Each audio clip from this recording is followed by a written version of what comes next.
Welcome to the We're Back episode of the official podcast. We're back. The holidays are done. The vacations are done.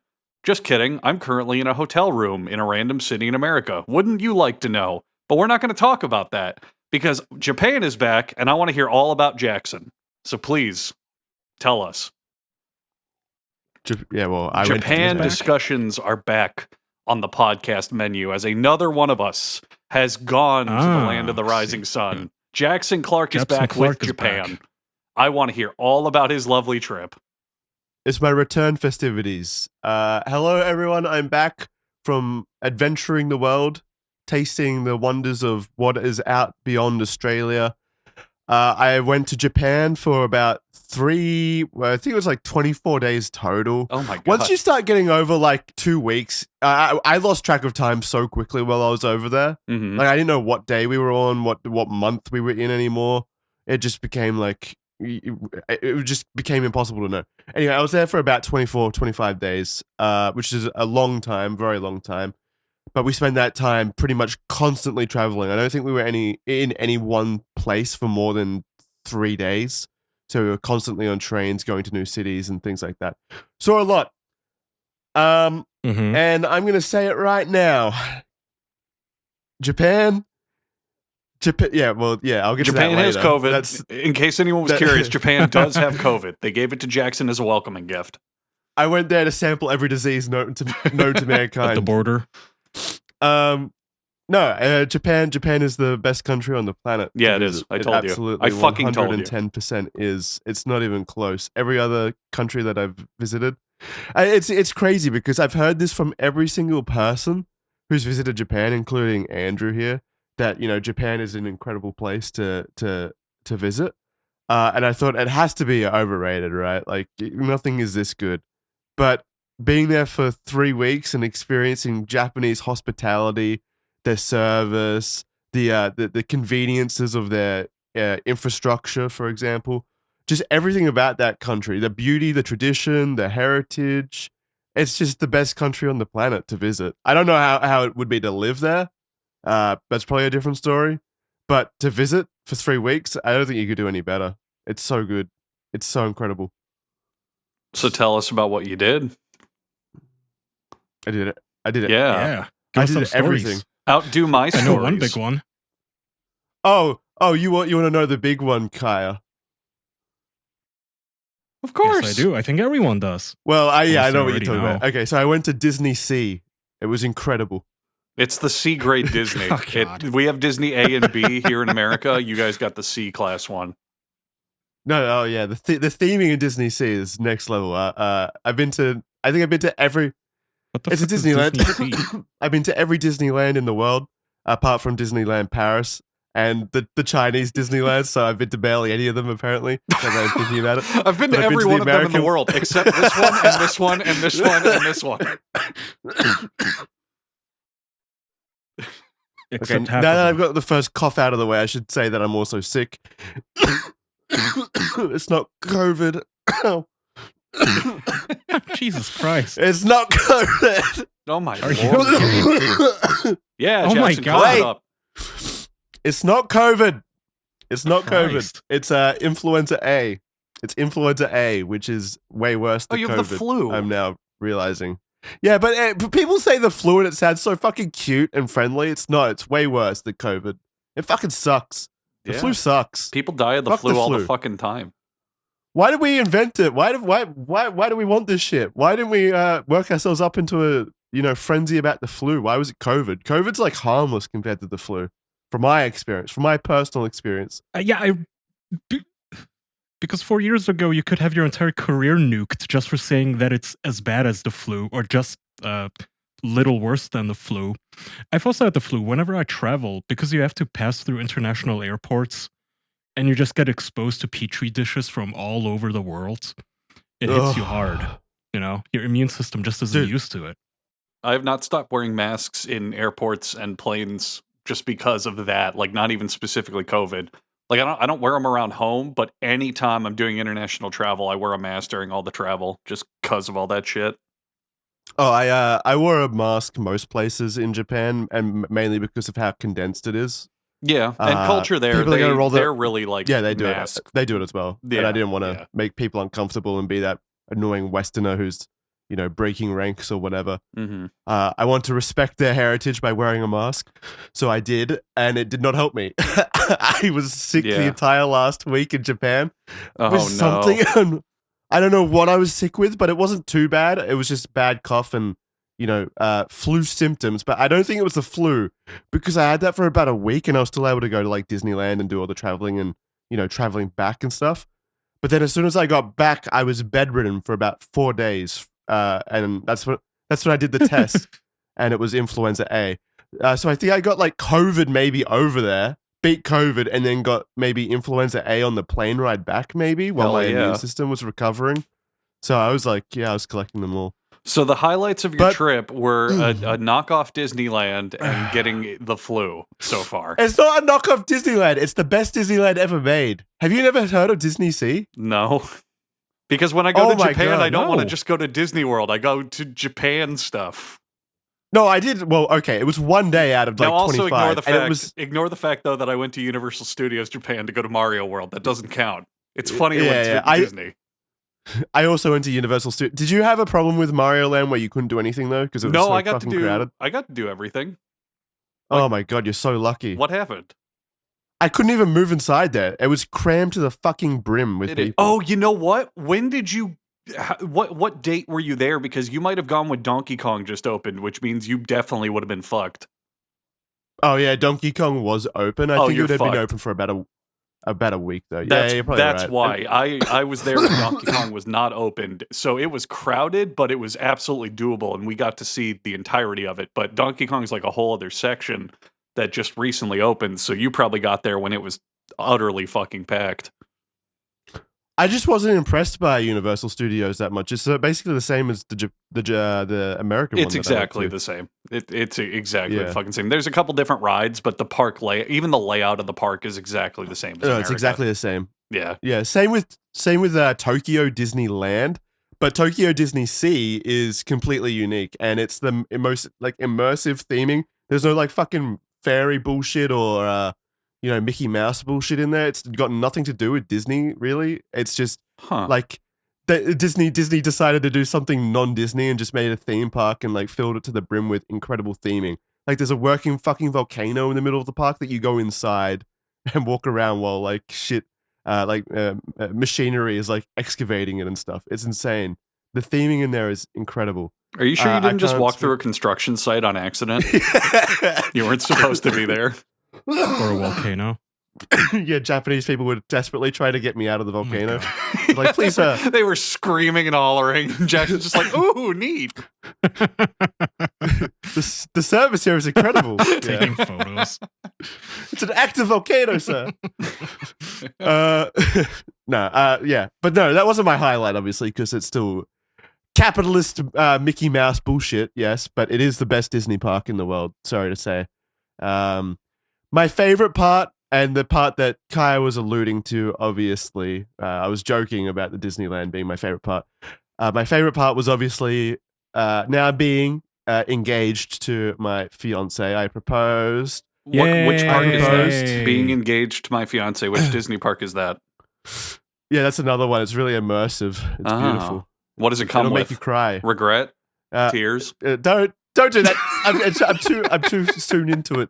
I'm still floating on the cloud of blissful happiness. Aw, I'm just giving you shit. That's adorable. Tell the folks at home.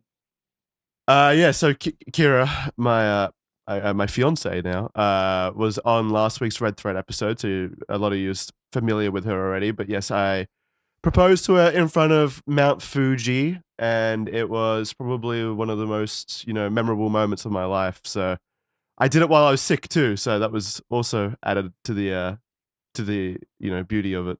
It was really fun though that day. We were traveling around with a taxi driver because we basically like hired a few taxi drivers for a few days here and there to like travel us around to each of the different shrines in each location and stuff. Just have a private driver, and me and him were colluding the entire day on the best place to propose to her. And he was the most adorable taxi driver I've ever had. He was so cute. At the end of the day, he gave me a card a hand drawn card. Like he drew a picture on it to give to me as a congratulations for doing it secretly. And it was a picture Aw. of like a Pikachu in the form of a poo. Apparently, poos are lucky in Japan. He actually had a crush on you. He thought you were marrying him. Yeah. He miscommunicated. Enclosed in the card was a ring. He also Yeah. gave you a medallion. No, he was like, it was so cute. I can't speak highly enough of the service in Japan. It's something that dude. you have to go experience to know what I mean. But every single person that helped us on the trip, like we had tour guides, we had taxi drivers, we had restaurant staff and such, and every single one of them went above and beyond every single time to make our trip as unforgettable and as easy as possible. Like we had a taxi driver. We hired him for 3-4 hours, I think 4 hours on Christmas Day, which isn't celebrated widely there. So it wasn't like I was pulling him away from his family or anything. But yeah, I hired him on Christmas Day to take us around this like old resort village, basically like an onsen village. And he was driving us around, but we started to get a bit tired because we had been up late the night before. So I was like, all right, can you just take us back to the hotel now? You can keep the money for the rest of the session, obviously. We'll just end it like 2 hours early. And on the way back to the hotel, he's talking on his phone, and I was confused because he was still driving. So I was like, is he just like taking a work call while he's driving us? Because that's a bit, I was like, that's a bit irresponsible and unprofessional. But then he turns the phone around, and it's the machine, like the translation app, and he's asking us if we would like him to take us up to the nearby mountain, and he'll show us this like really secluded and private view of the range of all the mountains that only the locals know about.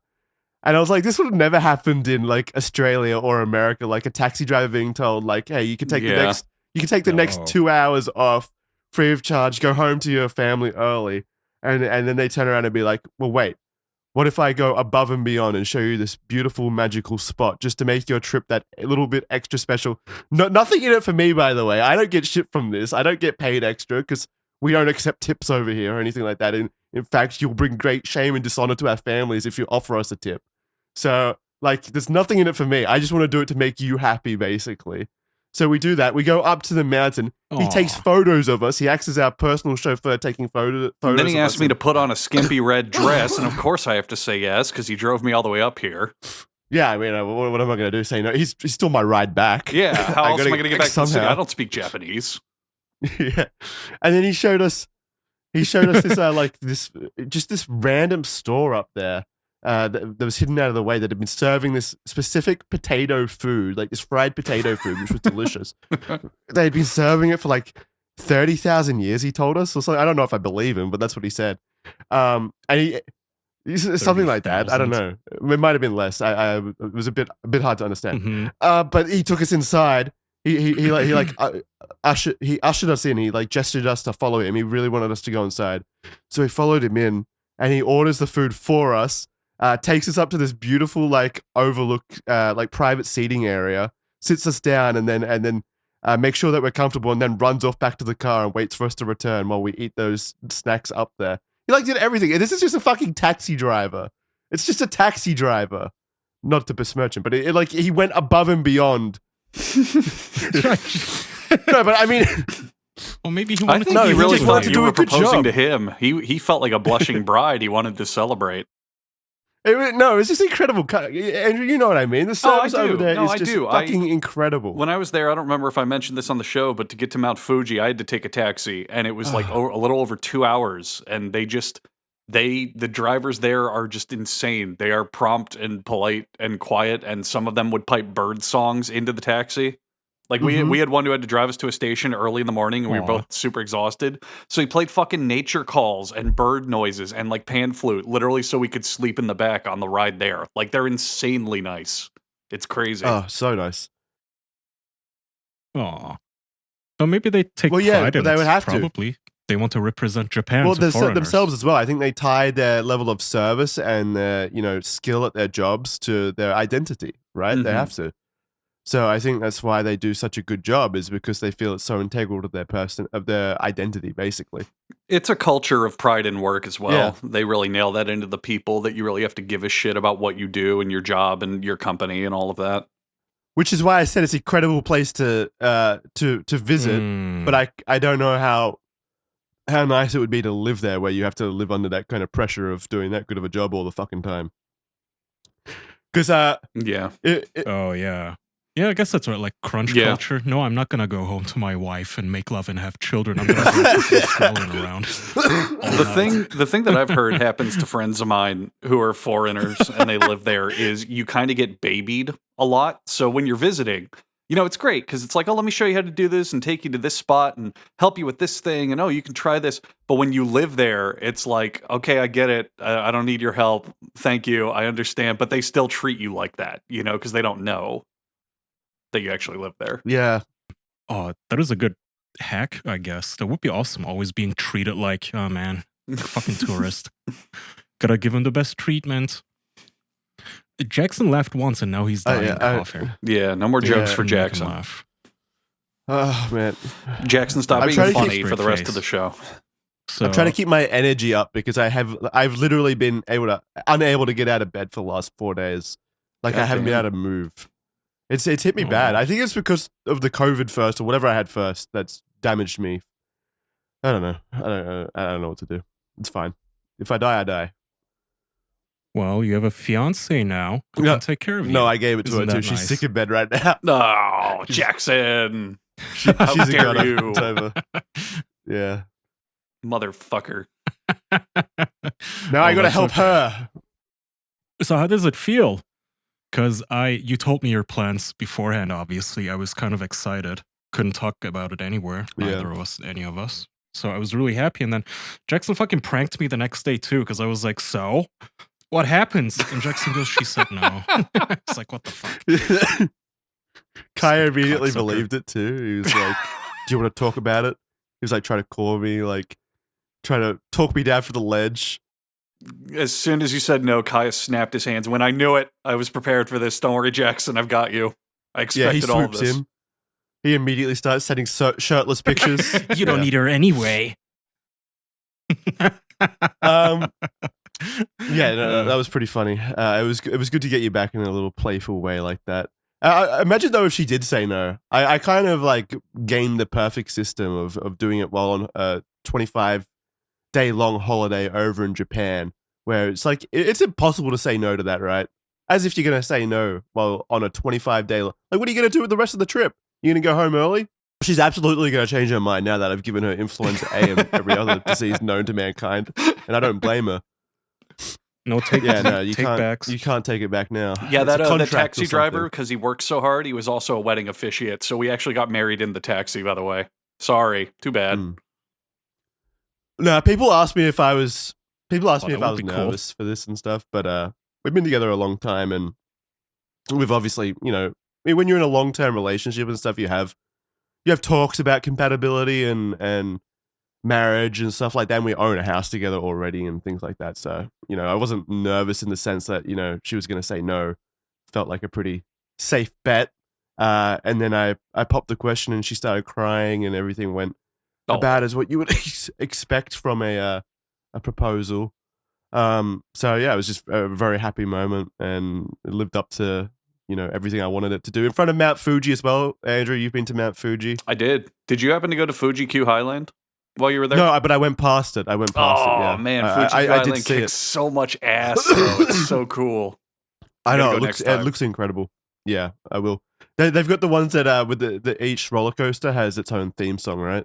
Oh, they have entire anime characters where each of them is a roller coaster, and I have pictures of it on my phone. They give them like blood types, personalities, likes and dislikes. Like they give them full on mascots for every roller coaster. It's fucking hilarious. That's so hype. I remember there's one. I don't know where I must have saw this on a YouTube video, but I think it's called like Ejanika or something. Ejanika.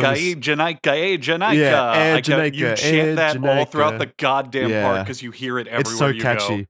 It's so catchy. Ejanika. They chant it every time it launches, and you can hear the whole fucking park doing it. It's great. I'm surprised at how many theme parks are in Japan. Like every city we went to had a theme park, basically, and a lot of the rides looked run down, and the parks looked mostly empty, which was interesting to me. I don't know why. I assume you planned it that way. Jackson just wanted a theme park vacation. No, I didn't go to many theme parks. I only went to 3. And it's only because they were... Wait, what was the third one? You went to Disney, Sea, Universal, and what? Disney Tokyo. You did 2 Disneys and not Fuji-Q Highland? Well, Are you insane? I had to... I wasn't in Fuji that long. And I was in Tokyo for longer, and I did them on the same day. You got to do what I do and go, well, I'll plan a day for Fuji and do Fuji-Q Highland, and then you realize it's like a 3-hour drive, and you get there and have like 3 hours of theme park, and that's all. Oh, no. And then you had to drive back the same day. And then you have to leave the next morning. Yeah. Oh, man. You didn't... Although you do get to see Fuji, right? Because it's like right over the top of I had a great time. My problem was I went, okay, so Tokyo's on the east, and then Fuji's kind of more toward the middle in the east, and then Osaka's the west. So I'll just go from Tokyo to Fuji to Osaka. But what I didn't realize is like nothing goes through or near the mountain. It all just diverts south from the mountain. So what I thought was going to be a straight shot of going, yeah, we'll just do Fuji-Q on the way to Osaka was actually, no, you travel the entire day to Osaka. So I kind of fucked myself timeline-wise. You can get direct to Osaka from Tokyo really quickly, but if you want to stop at Fuji, then it becomes a Fuji is a genuine like 2.5-hour detour at best. You can take even longer depending on how you get there. And I did not realize Which is surprising. Which is really surprising because it's a pretty popular place. Like we stayed at Kawaguchiko, which is one of the 5 lakes there, which is right on the the butt cheeks of Fuji. It's like right on the base of it or whatever. Right. So we had to do a bit of traveling to get there, but it was super busy. It was like a big tourist destination. A lot of people were there. It was active. But then, like you said, the trains to get out of there were pretty minimal, and also like they're older trains, obviously. Yeah. Whereas we stayed in a place earlier in the trip called Kakinodate, which was a much smaller town. It's like an old samurai village up in the north of Japan, kind of near. I can't remember the prefecture, but it's up near Hokkaido, the northern island, but still on the main island. It's up that way. We visited there, and yeah, it was like a very small town, but it still had a Shinkansen running through it that you could still board. So nice. You could still like catch the bullet train from it and go straight to Tokyo basically within a few hours. You rode the bullet trains, right? Yeah, constantly. One of my favorite things to do there is when you're on the bullet train, you pull out Google Maps and just watch yourself fly across the map. Yeah. It's a lot of fun. It's so fucking incredible, dude. Oh man, I'm excited. And they're working even faster. I've got they're like working even faster trains. Man. It's so good. We need to go back. I'm already planning another trip back. Oh, I want to go again this year. I already have some ideas of stuff I want to do. I didn't get to do last time. Kaya, you should come. You and your wife. Yeah, I mean, I'd be down. Honestly, me and my friends have been talking about it. Japan is on the bucket list. It's still, at some point, I would also like to visit Pitcairn Island. So I don't know if I have like 5 days of I think me. I think there's going to be a bit of a difference between the service qualities over in Pitcairn Island in Japan. Oh, yeah. We have water, kinda. Seawater and a bucket. The only bullet trains they have over in the Pitcairn Islands are the ones Kaya's going to be operating on the pedophiles straight through their domes. I struggle to think which one Kaya's going to enjoy more. Yeah. Well, I know. Deep down, I know. It's disappointing, but I know. Well, I like nature, idyllic. There's no nature in Japan. That's a good point. They got rid of all of it. That's actually what's surprising. Right? When you think of Japan, you think of just giant cities. Many of the places we went to were just smaller places, still pretty in balance with nature. And my God, the level of shrines and cultural preservation they have is next level. Like you're just walking down the street through Tokyo, like we were walking down Shinjuku, and there's just this giant like old shrine in the middle of the street with high rises like built right next to it on its borders, and it's just been preserved for thousands of years. This old shrine, and you go in and you pray for free and stuff like that. It's beautiful. Oh yeah, it's so beautiful. If you pay attention, you can see they'll carve chunks out of buildings and just literally stick shrines into them, and you'll just stumble on them while walking down streets. They are just absolutely everywhere. And then I kind of mentioned it to you. I wonder if you got the same impression where Japan is definitely Japan.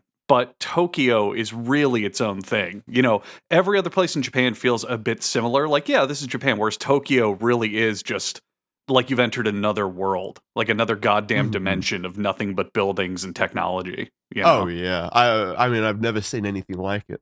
Anything like how overwhelming it is, but also how easy it is to get around everywhere. It's kind of unfathomable from like you know, like a backwater Australian guy like myself from the, you know, out in the middle of nowhere Australia, to go to the it's like the largest city on the planet, right? It is for sure. Yeah.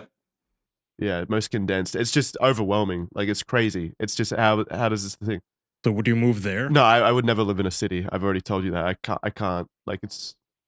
No, I mean Japan Yeah. in general. I think because I love Australia so much, I think Japan is literally the only place on the planet where I would probably choose to live there over Australia, if I had the choice.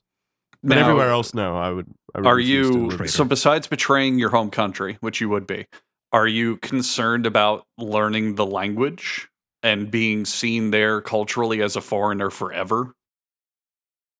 Yeah, That choose carefully. That's a lot of anime you have to watch to learn. true. Yeah. I don't want to be that. I don't want to be that. I want to go there to appreciate their culture in ways other than anime. I don't want That's to go there and impossible. wear like anime outfits. No, like, see, anime Jackson, clothes. you're already Mm. misguided because that's how Japan themselves appreciates their culture. I mean, you Yeah, noticed while you were yeah. there, anime is everywhere on It is. everything in every business imaginable. It's just on It was everything. crazy, yeah. But so I went to Akihabara, which Uh-huh. was their anime district, basically. Yeah. And I'm going to be honest, it was my least favorite part of It's the overrated. trip. That's what I said in my episode. I told you it's overrated. It's just like a mall or two, and that's it. It's not great. Yeah, it's just giant malls that are like really crammed as well. Like so many people in them. It was really impossible to do anything there. And They're just yeah, it's what just anime anime merch? city basically. Giant billboards, and like everyone there was also like, you know, overweight Western people as well. Just giant underage drawings on billboards and stuff as well. It's just like pretty uncomfortable. Just wanted to leave.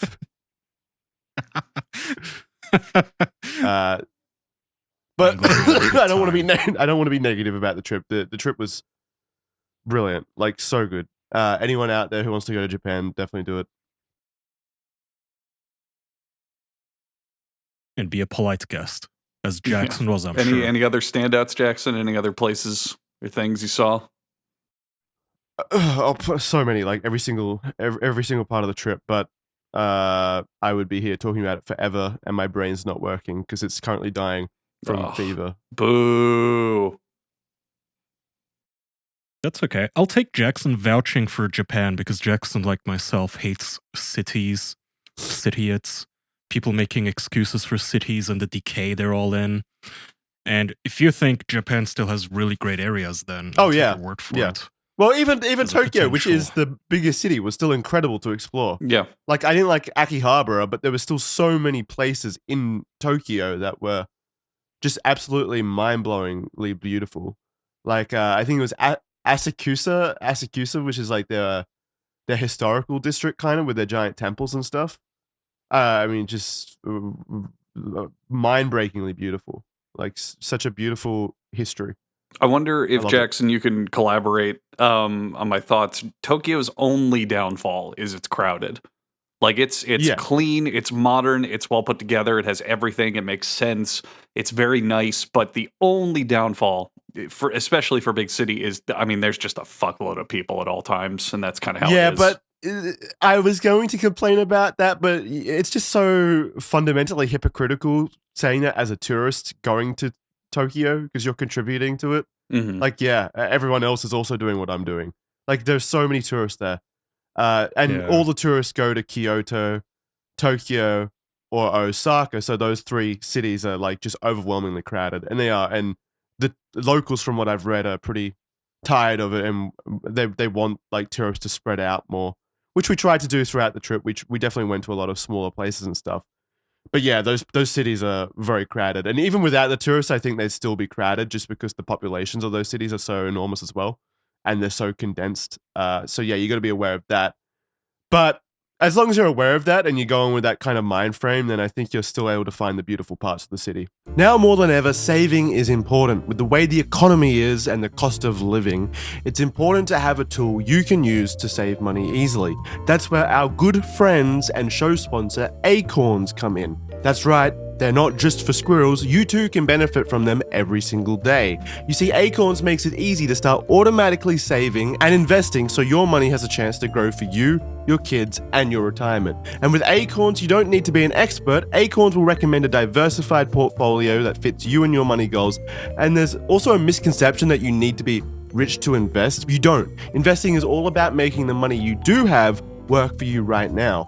Acorns lets you invest with the spare money you've got right now, and then add to your investment portfolio with your spare change each week so that they have a chance to grow your positions for the future. I've used Acorns and it's a tool that works, it does what it says, and it strips away the barriers to entry and lets you invest in your future easily and without hassle, and more people need to be able to do that. It's a great thing being able to save money like that and let it grow naturally. In other words, you'd be nuts not to take advantage. That's just a bit of Acorns humor there, folks. Calm down. I know you're all up in your chairs shouting and hollering, but you should expect that from official podcast sponsorship slots at this point. So once you've settled down, you can head on over to acorns.com/official or download the Acorns app today to start saving and investing for your future. Paid non-client endorsement. Compensation provides incentives to positively promote Acorns. Tier 1 compensation provided. Investing involves risk. Acorns Advisors LLC, an SEC-registered investment advisor. View important disclosures at acorns.com/official. We've heard from the squirrels over at Acorns. Now let's continue our animal-based messaging with an important message from turtles. I remember those all-nighter gaming sessions, the thrill of staying up late in Halo 3 or Modern Warfare 2 with some mates. I also remember being insanely jealous because one of my friends at the time had just scored some Turtle Beach headphones from his parents who clearly loved him for Christmas. So whenever I'd go over to his place, I'd use them and I'd be in a world of audio paradise. I was beyond jealous. And this was like 15 years ago. Jesus Christ, that's depressing. I'm still holding on to it too. Like, this is something deep and and instrumental to who I am as a person now. That jealousy, that Turtle Beach jealousy. But the good news is now I'm an adult with disposable income, and Turtle Beach is still around and they're still killing it with incredible headphones built to make gaming as fun as possible. They've got headphones for all occasions, but let's talk about their new Gen 3 Stealth 700 headset designed to be as comfortable as possible with crystal clear sound. It's the headphones you're going to want to grab if you feel like having the competitive edge in your video games. I've used them and you really can't beat it for the price point. It does everything you need it to do. You'll be racking up victory royales in Fortnite or Roblox or whatever the games are these days that you guys play. I miss Halo 3 so much. Please, God, let me go back another 15 years. And with Turtle Beach, you can play for the next 15 years straight with them because of the Stealth 700's insane 80-hour battery life with quick charge. Best of all though, the Stealth 700 has the industry's first ever cross-play dial wireless transmitter system. That sounds complex, right? It lets you seamlessly switch between your consoles and PC with just a single click. You can even connect to your phone for music streaming while still being connected to your consoles. Turtle Beach is still making kids jealous these days, just like I was 15 years ago, so go ahead and check out their catalog and find out why they've consistently been an industry staple since then. It's time to spend that Christmas money on something you'll actually love. Head to turtlebeach.com and use code official for 10% off your entire order. That's 10% off at turtlebeach.com with promo code official. Thanks, Turtle Beach. Back to the episode. Just so that this isn't too positive, I'll give you a final two things I disliked about Japan now that they've come to my mind. They just popped into my mind in this weird fever dream I'm in. Number one, actually, I've got three now. Number one, the fucking, what are they called? Mini carts that go through the cities in Tokyo, like the little Mario Kart tours. The Mario Karts. It's so fucking like cringe, like actually just fucking lame. If you go there and you do that, you're a loser. I know the locals hate it. I've read articles online about how much they hate those people, and I saw them like honking around, like driving around the city and like being fucking douchebags and stuff. Very annoying. Number two, the fucking Minions ride at Universal Studios. Why did you even do that? Why? Yeah, where you during the proposed. ride. You have that at home, We had a- Jackson. Well, I don't have it at home. You've got it at home. I've got it at home, Jackson. Take that, idiot. I had a fast pass for it. I had to use it. Was it in English? No, it Had wasn't. to None use of it. the rides are in English, so I didn't know Uh-huh. what the fuck was going on. But it was awful. And during the pre-ride show, they they fucking they jettison in like this disgusting smell into the room to replicate. It smelled like Gru's arsehole or something. They poured that into the room for some reason, and it smelled awful and remember- made me sick for the rest of the day. I remember when I was in Japan, I stopped by that ride. I like peeked my head in the door, and one of the little minions went, "Gru's asshole da!" And they just sprayed this green fart gas and closed the doors. I remember seeing that.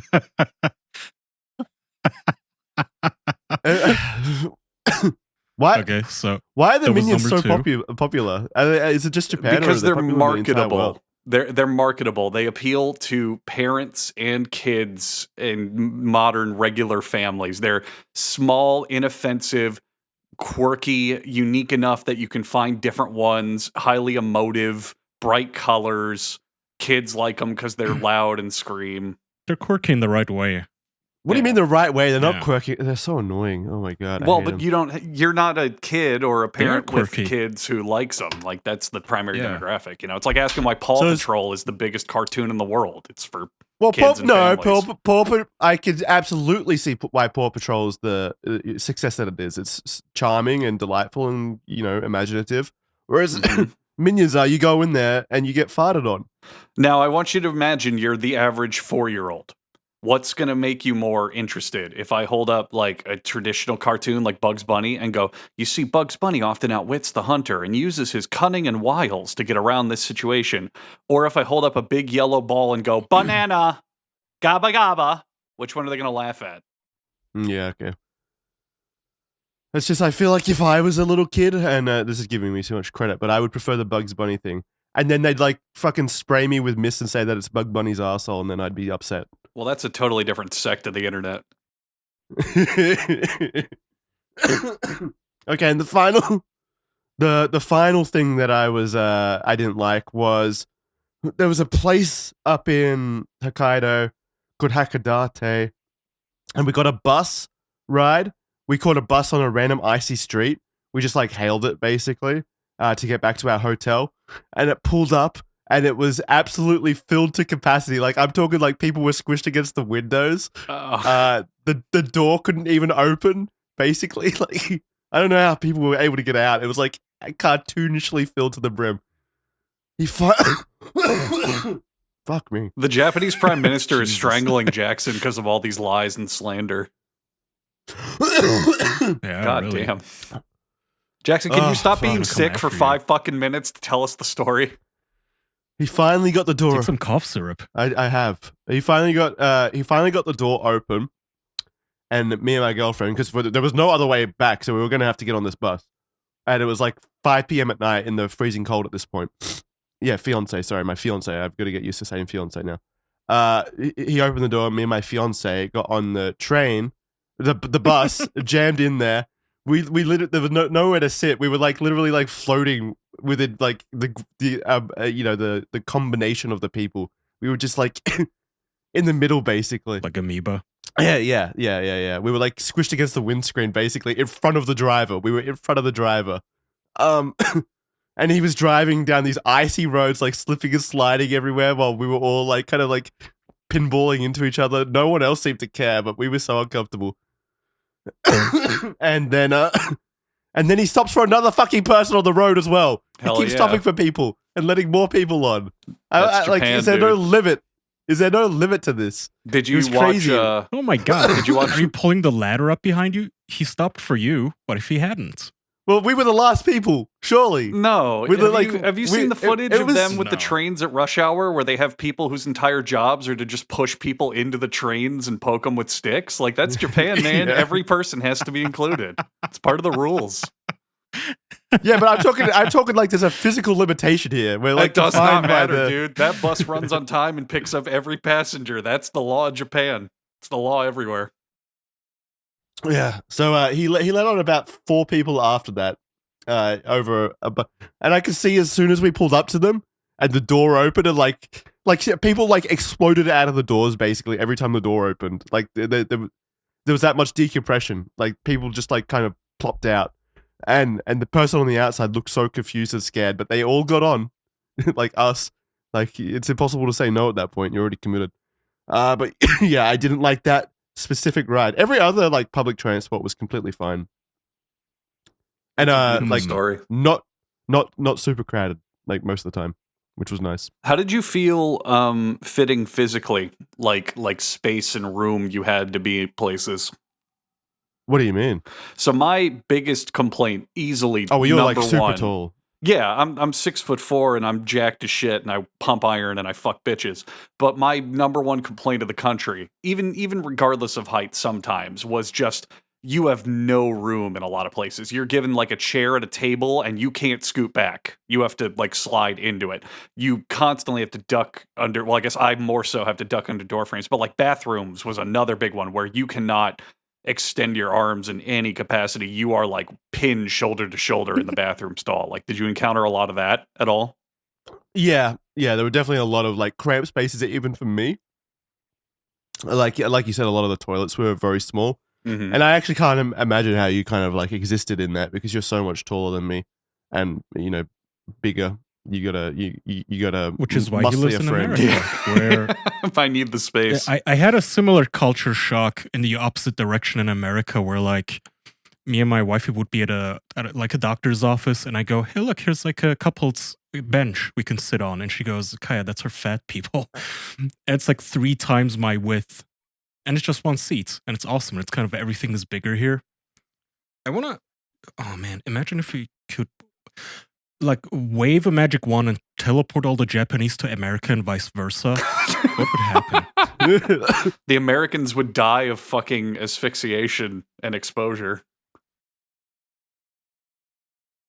Yeah, I mean, could they fit through the doors, I suppose? And the Japanese couldn't even reach the gas pedals in the cars, I would imagine. That was one thing I definitely noticed over there. There's no fat people. It's very, very rarely fat people. Yeah, Like I didn't see any. In fact, the only ones I saw were American. I saw or 2. Australian. I saw 2 that were Japanese fat people, and funny enough, one of them worked at the arcade I went to, and he was without a doubt the most rude and unfriendly service person I worked with, and you could just tell that people didn't like him. Like he was a big turbo nerd. Like he steals all their food. Is there something scientific about that maybe I thought fat people had like the general image of being like jolly, but I don't know if that's true. No. I think the stereotype applies to employed fat people. So like if you do a bus driver or a chef who's fat, he's going to be like, "Oh, welcome aboard. Where are you going today? Oh, please try my minestrone." Like it's going to be great. But if their entire existence is just being fat, then they're going to be miserable and awful. Yeah, can't imagine what being miserable feels Goodness. like. Fuck me. Oh my lord. What? Yeah, I'm glad you had fun. That's great. No, I loved it. Yeah, we should stop talking about Japan though. What did you guys get up to? I went to Japan. Oh, nice. No. My holidays were boring, mostly. Just family stuff. Mine were too. Boring but nice. I had fun and I visited friends in Florida.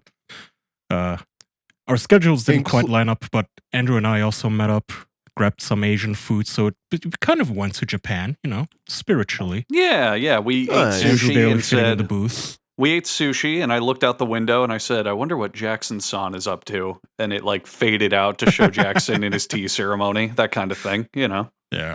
There was a painting of Mount Fuji on the wall, and I got on one knee. Then we Then bowed Andrew. like 6 times when we were served the food. That's right. But yeah, I'm currently visiting Seattle. I'm crammed in a hotel room, which is fine. I brought my stuff to record the show, whatever. I'm visiting friends and frolicking about. And Kaya, very last minute for what I had planned, was like, "Hey, can we get lunch?" And So we did. We managed to find a time that worked before I had to abscond away, and it was nice. The lovely, handsome boy with his nice smile. It was a good little time. Mm-hmm. First time you guys have met It up in a was. while, right? Well, pretty long, yeah. Probably 2018. Yeah, like 7 years. Yeah, wow.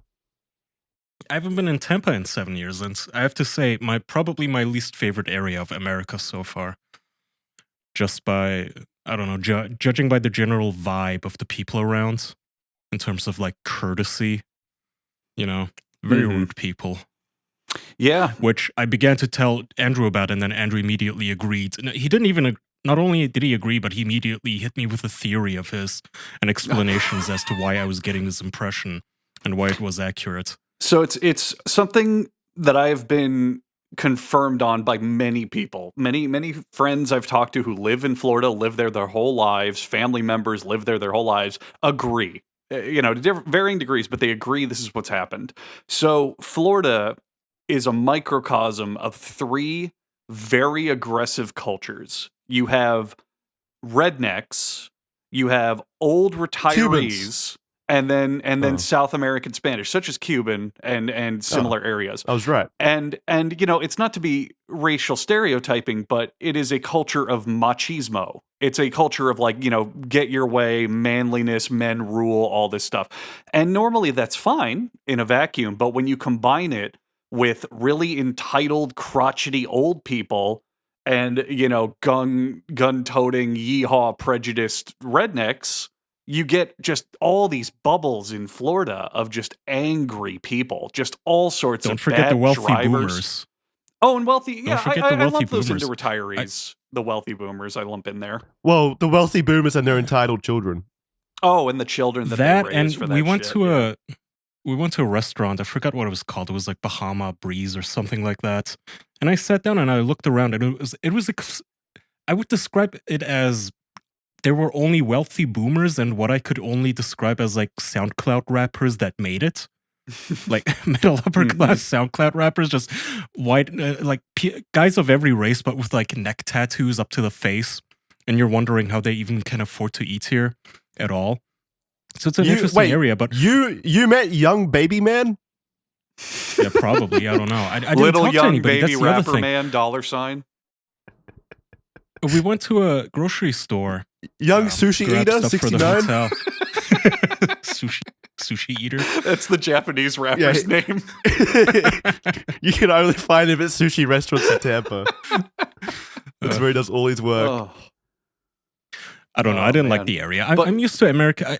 I travel a lot in America, and I've been to a lot of states, and I love every place because Americans have that like base level American folksiness. How are you doing, darling? How's your day? Oh my god! I really like Disgusting. it. None of it in Jackson, Tampa. They do.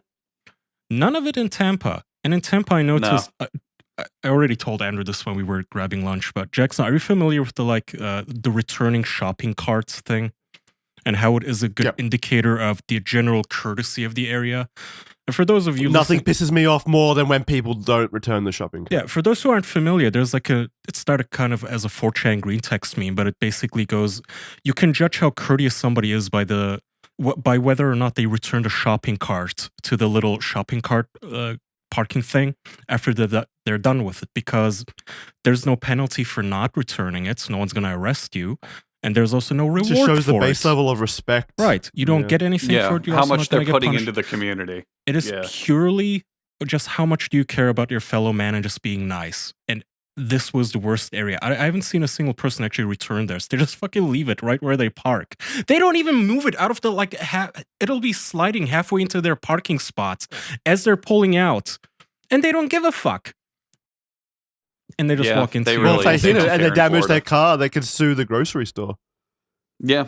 And I think that is 100% a Florida thing. I mean, I'm currently in Washington, and I'm in Seattle, like the actual city, big city. Oh yuck! You're in it? And see, I initially thought that too because I hate big cities. I've been to L.A., I've been to Chicago, I've been to big cities, and it's like, oh god, people here they want to start fights, and it's dirty and it sucks.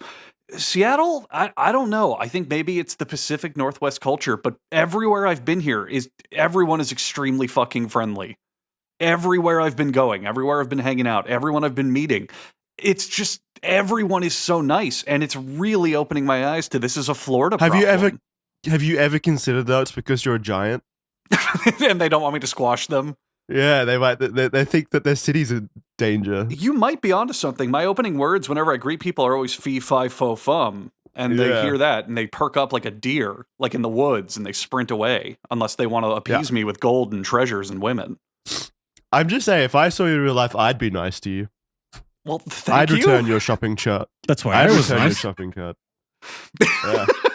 Wait a minute. How does it feel?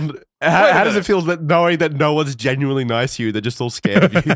Wait a minute. Are you telling me my suspicion that all of my friendships are predicated on me not eating their goats whole and smashing their cottages is true? My goat is my livelihood, Andrew. I'm not sacrificing it. That makes me angry. Uh-oh. I'm just going to fucking bust the roof off of this real quick. I think I'm realizing I've only been to bad parts of America, which is a shame. Yeah, You've I mean, been to no specific offense, parts, but yeah. because Jackson keeps telling me America's such a dilapidated shithole, everyone's rude and whatnot, and then I ask him where he's been, and it's Tampa. Yeah, if you go to Tampa and you just go to fucking Disneyland That's not and true. Top Golf. I've been to Los Angeles. You have? Okay, well, Los Angeles is even worse. Oh, Okay. yeah, Mariah's right. I completely forgot. So, So wait a minute. You've been to 2 cities. And Houston. You've been to 2 cities and you're judging the entire country. No, I'm judging those cities, but Oh, also, well, I yeah, mean, no, they deserve that. They suck. Yeah. no, but I do judge. Okay, I do judge America, but not based on those 2 cities. I base that on American media and stuff that I hear online. yeah, that's fine. which Now, obviously Jackson, is not the best way to judge I stuff. want to. You what I went got. to amusement parks. So I want to splooge a little bit about Buc-ee's, okay? Because on the border between Wait! You just 1 second. I need to go get a tissue.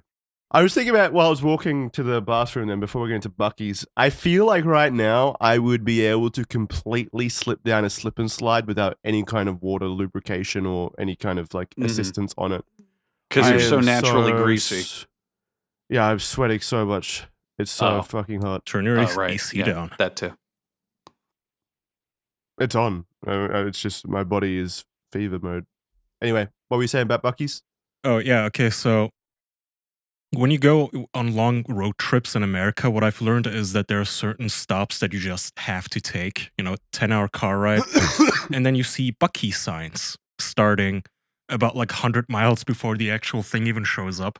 Andrew can probably confirm this. There's one on the border between Yeah. He's a little Florida and rat Alabama. thing, right? A little. It's a franchised rodent that gas It's a station, beaver. mega gas station, where it's just basically a gigantic, like imagine Walmart essentially, but everywhere you look is a rodent, and they have a gigantic It's gas. Trader Joe's. It's Trader Joe's for people who shop at Walmart. And my fellow Americans know that that's the most accurate observation possible. It is. So it's a It's an store, all-in-one, all in-house made, everything you could imagine gas station, except the products that they sell are for people who shop at Walmart. And who like corny products. Okay, Jackson, you go inside, okay, and suddenly you feel a sense of, is this a theme park? Because everything you touch has Buc-ee on it, all right? Buckstuffer is on everything. Pencils, mugs, plushies, t-shirts. Is that actually his name? Huh? Is that actually his name? Buckstuffer? Or did I'm just you shitting say- around. I don't know, but I love him so much because he's just the okay. distillation of American peak capitalism, which made me think for a moment. I have never witnessed anything like this.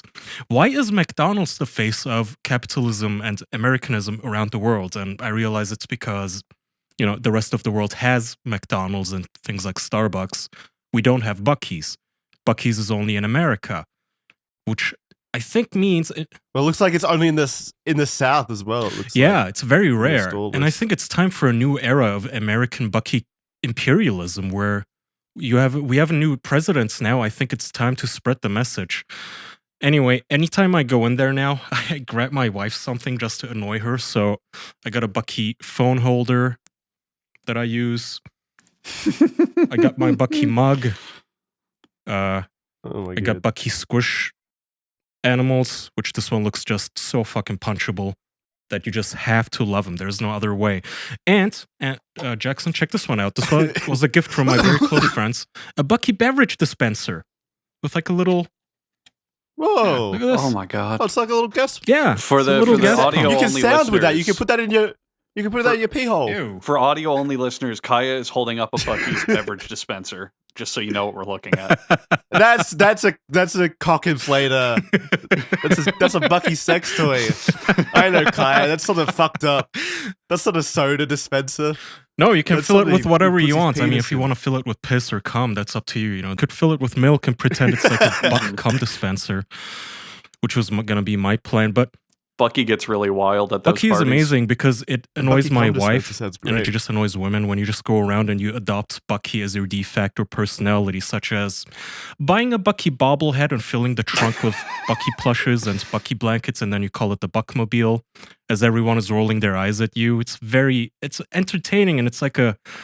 I saw Wendy Goon tweeting about Buc-ee, so he would get it, I hope, if he listens to this ever, if you hear it. There's just, you have to appreciate the undistilled, unashamed, unabashed, pure capitalist money grab of franchising a children's cartoon rodent, Beaver.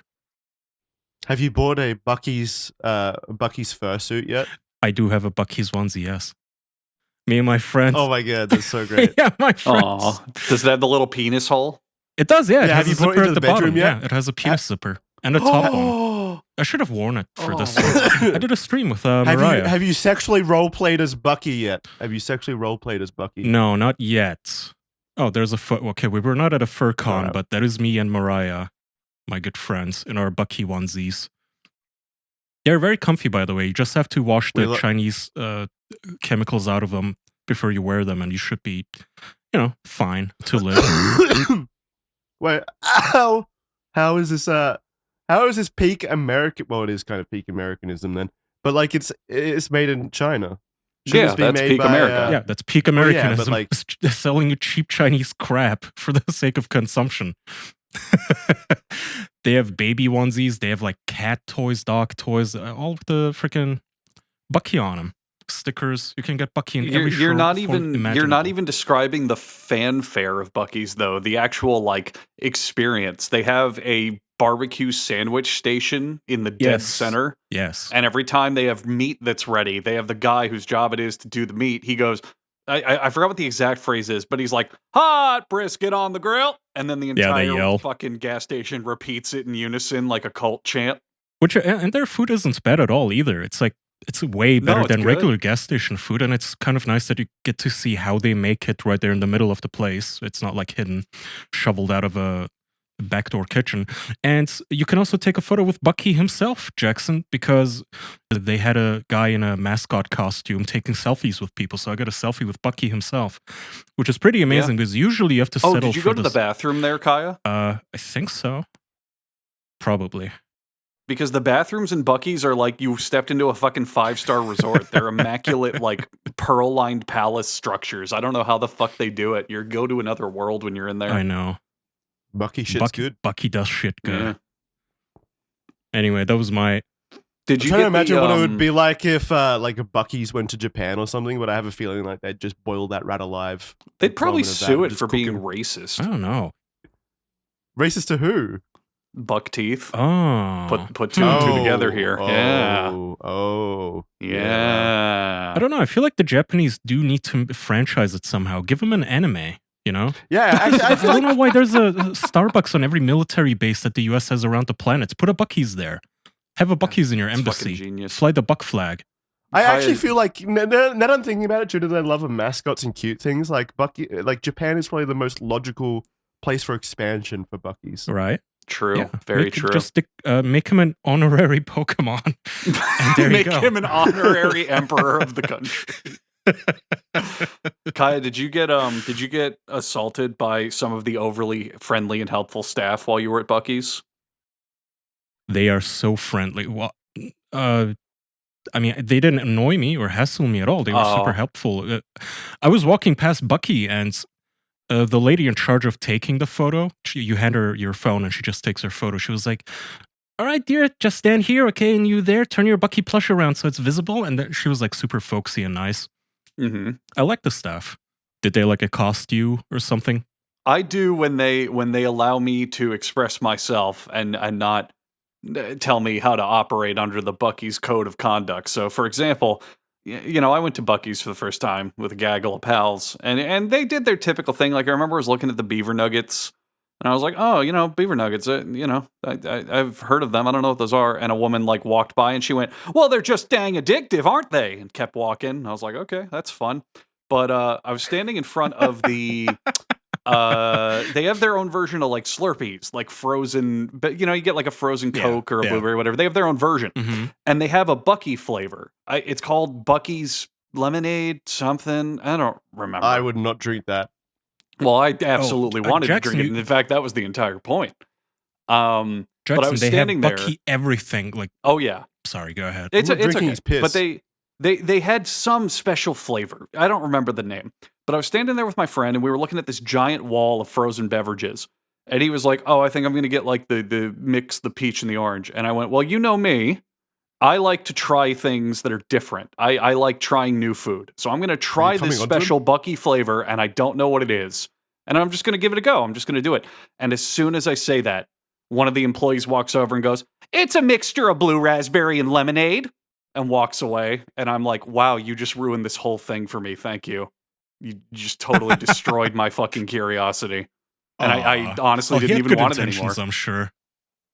Oh, I don't blame her. I'm not mad at her, but it was like they can be a little much sometimes, and I think that's a key example of it. How do we know she had good intentions? She just saw a giant walk into her store. Oh. She wanted to ruin this guy's life. She was like, "Look at this guy." Saw me eating all those goats in his eyes. Saw me eating all those goats and was like, "Oh, I know him. He ruined my family's farm. Got to put a stop to this. That's why I'm working at Buc-ee's."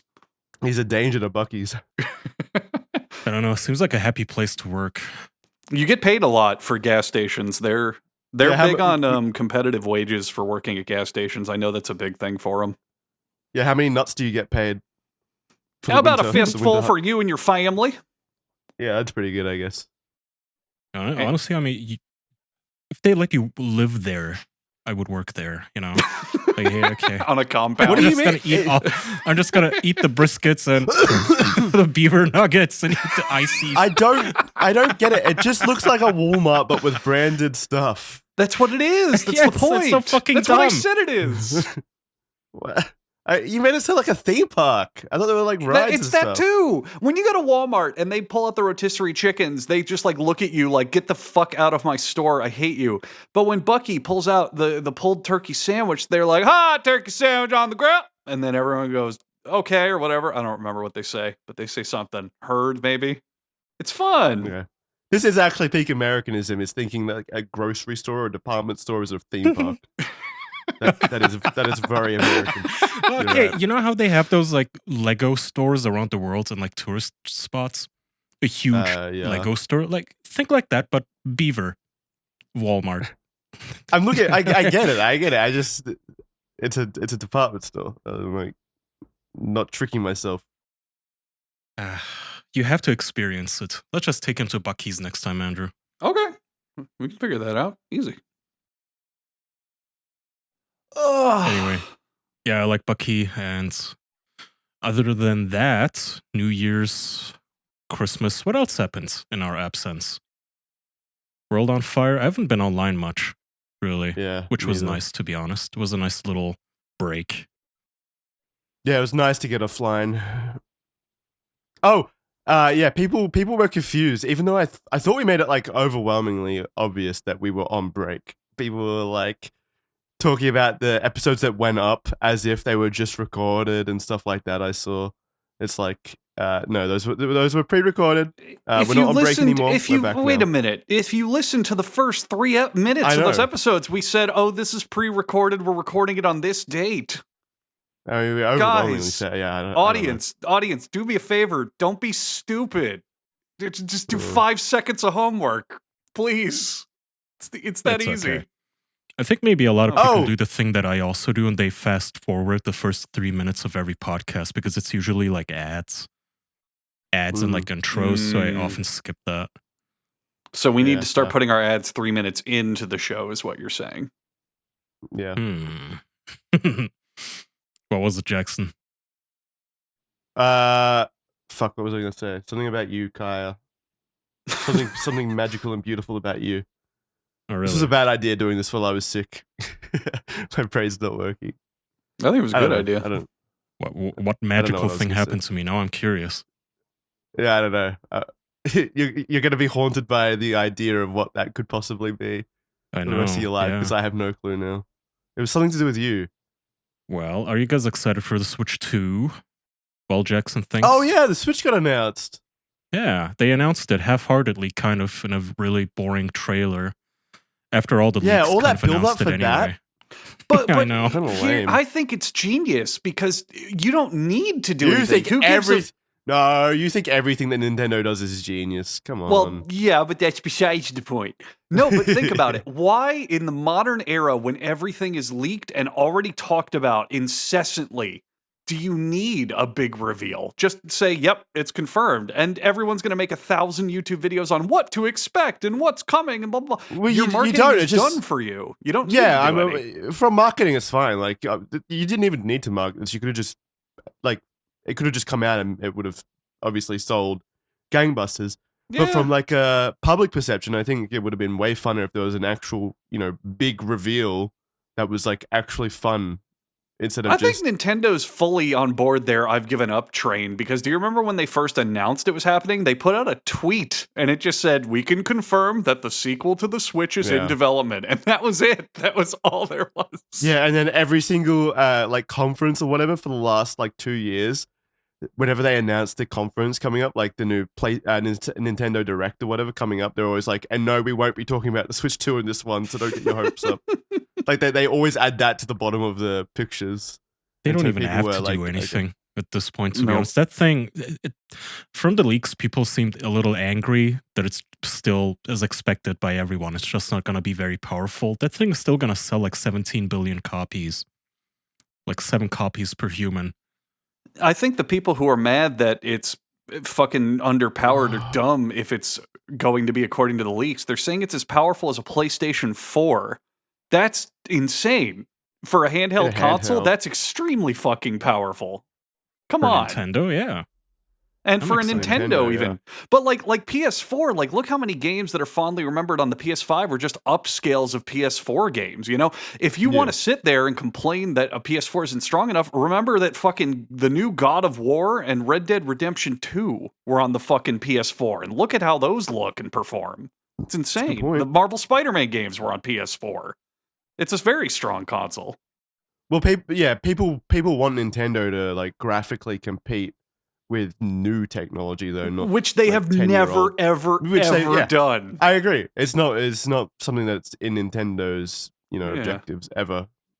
Plus, they're so stylized that it doesn't really matter. And they know what they're doing. So I pulled it up just to confirm the current numbers. I'm on the best-selling console games of all time list. The PlayStation 2 is still the winner at around 160 million units. Then you have the DS, which is 154 million, but the Nintendo Switch, which is still being sold, is at 146 million units. All Nintendo needed to do is say, yeah, we're making number 2. And that's it. Boom. Instant success. What level, what ranking is the Buc-ee's box at? Oh, that's number 4. I didn't get there yet, but it's number 4. And climbing faster, exponentially. Oh, good. Buy now. Oh, I need Buc-ee Comes with hot brisket on the grill. Like Buc-ee skins controllers. That would be fucking awesome. No, but like actual Buc-ee skin. They made it all black, which I get. It's kind of like caving to modernity almost, where like all our devices have to be black. Now, I kind of like the quaints blue and red. You know, you recognize the Switch when you see it. I think that's probably the what was interior most disappointing is about the video. A little bit. Not really. Kind of. The interior, like if you pull the pieces off of it, aren't the insides of it colored? And then when it's all together, it's black. Which I think that looks kind of sleek. I like that. Flare. No, it definitely looks. It looks sleek. It just it kind of does feel like Nintendo was caving to. Well, okay, we have to look a little more modern now. Yeah, that was my issue with the reveal video, or I guess the product in general is I was just kind of expecting a little bit more, a little bit more something unique or different. That's it. I think Nintendo has made it very clear that they are doing, I guess, what's sensible. Like they just get their name out there. Like they were the first ones to pull out of E3, for example. Back when E3 started dying, they were the first ones to say, yeah, we're not going to bother showing up. There's no point. They don't have to. And just doing directs. Yeah, they understand the minimum they need to do to get their stuff across. And by this point, with the internet moving as fast as it does and clamoring over stuff as much as it does, why bother with a big reveal? You're going to get the same exact reception as if you had a big reveal. Just show the console and move the fuck on to launching it. But it's exciting. It's fun.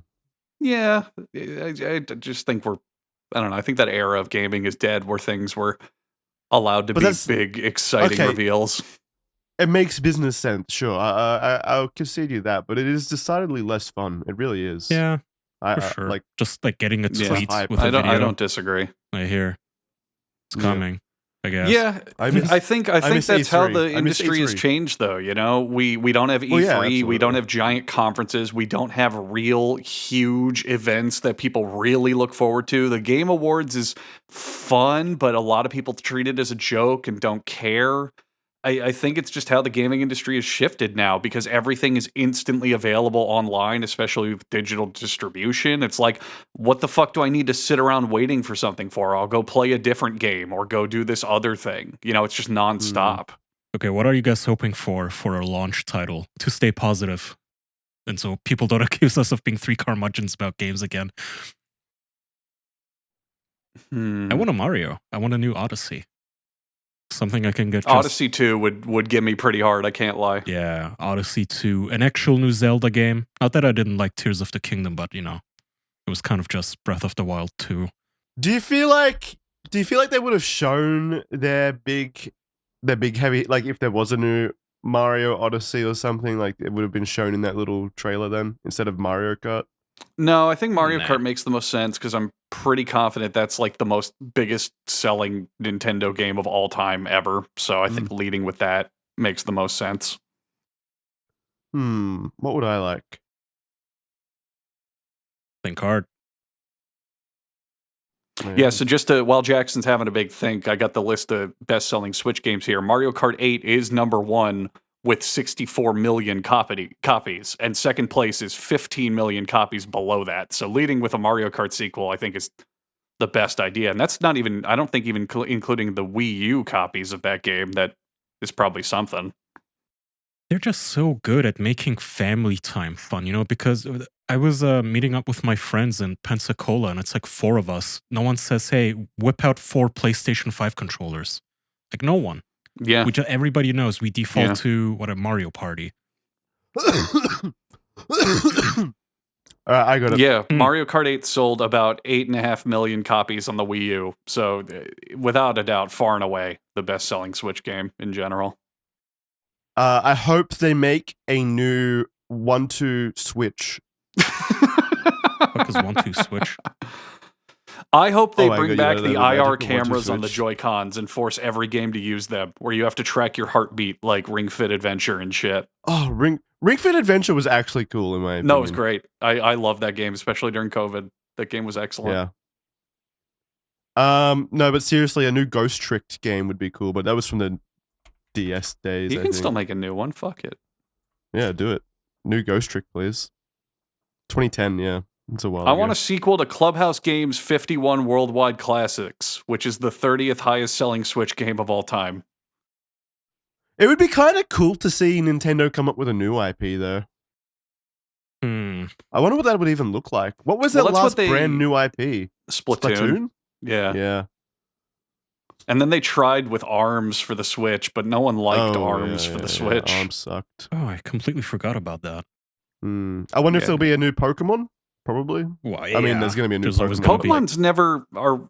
Yeah, it'll come, but I don't think Pokemon's are ever launch games. I think they're always into the console life. Yeah, that's what I meant. Maybe Metroid. And somehow it'll look worse than any of the Switch games. Somehow, fucking Game Freak will make the new Pokemon look even worse on the new hardware. Somehow, it'll look like it's from like the Xbox 360 era. Oh god. Oh God. And it'll still make billions. No negativity. No negativity. It'll be great. Mm-hmm.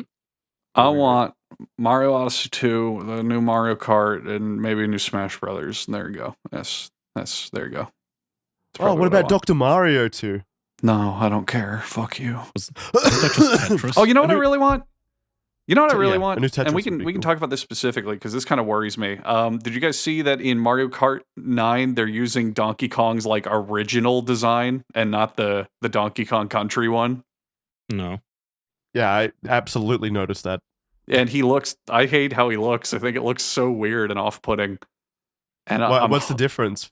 his eyes are really different. He's differently shaped. Like he just looks weird. Like look at a comparison photo if you can find it. But like Rare Donkey Kong is kind of the design they've been using for many, many years, and then the kind that they showed in the new Mario Kart game. He just looks off, dopey. What do I even look up to see the difference?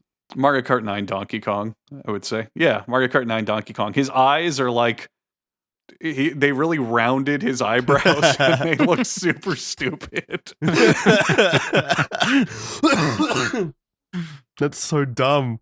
My super hope is that's not a trend, and I want a new Donkey Kong Country really bad. I love those games, and I really want another one. And Oh yeah, Donkey Kong Country is so good. I hope they don't get rid of that series just to tell Rare to go fuck themselves, because Nintendo would absolutely do that. Best soundtrack too. Oh yeah, easily. All right, guys, I gotta go sleep this shit off. Yeah. Are you like at the peak was- of your sickness, or are you getting over it? I think I'm over the. I'm definitely over the peak because I literally could not get out of bed these last 3 days. Like couldn't move. My body was aching so much that I just could not get out. God damn. But I was able to get out today, so that's good. That's okay. We can. I Um, was gonna say it's a short episode, but I guess not really. We can do a get well or a comeback bonus if you guys like, when Jackson doesn't cough every laugh and feels a little better, and you Yeah, I can would remember like- what magical thing you were gonna say about me. Hopefully. oh yeah, it was so good too. I remember thinking that was so good. And I was like, Kai would love to hear Aw. that. Oh. Fuck, what was it? All right. Well, what was it? message me if you think of it. Oh well. In the meantime, maybe get an ice pack on your No, I skull. won't. Okay. Are you able to do the outro? No, one of you will have to do Well, it. thanks for listening to us and our comeback episode from the holidays. Our break is over. We're going to go back to weekly episodes, bonuses, criminally stupid, red thread. They're all where official.men, our new address, but also still on patreon.com/theofficialpodcast if that's what you prefer. Doesn't matter which one you pick. They're both equivalent. You get the same perks, same Discord, same live show, same episodes, same RSS feed. You get it all. Meet us there. I am Kaya, and Jackson is dying. And thank you, Hugbees, for showing up. And we'll Oh. all sign off Aw. now. And everyone wish Jackson to get well. Get well, Jackson. Tell your friends. Tell your friends about my sicknesses, and they could come to the show as well. Tell your friends to come. Tell listen to them the show. though. Tell them only via signing up at official.men. Show your receipt of purchase and say, "You see, this is for Jackson's health. This is for him to get Yeah. well." I need it for my med bills, please. Yeah, sure. That's a joke, by the way. That felt really stupid. No, it's I don't like not. I joking want your about that. money. Sign up for it. Pay me. Bye. Bye. Bye, Love you, guys. Buc-ee. Thanks.